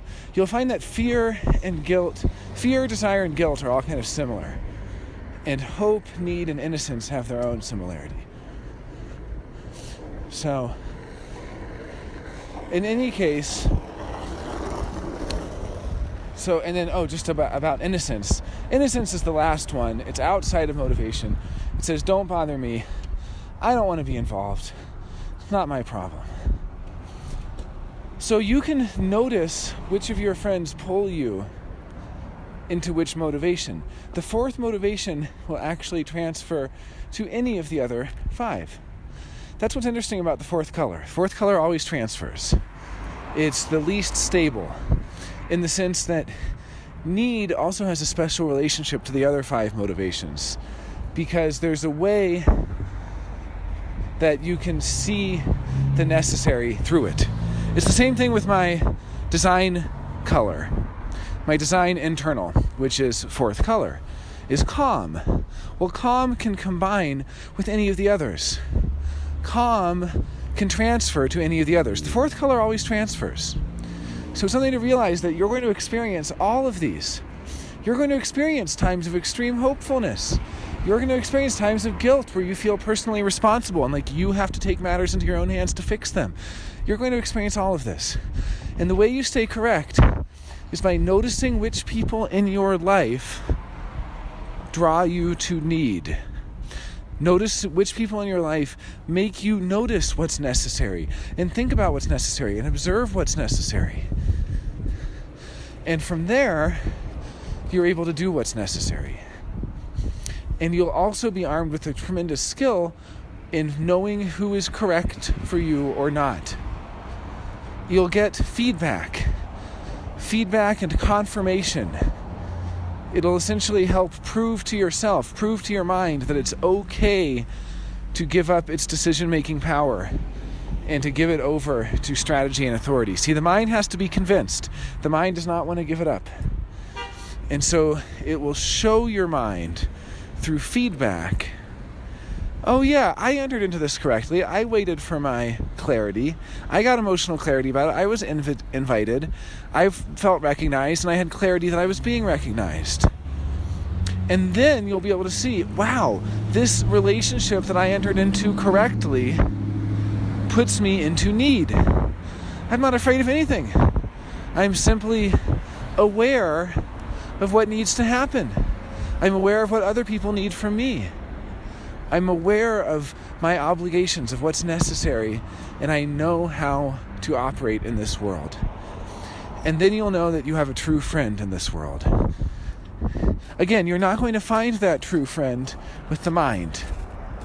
You're not going to find them by making a mental decision. But you will find them by following strategy and authority. And then you will have confirmation. It's a verification mechanism when you're able to observe that that person is not asking you. How does that work?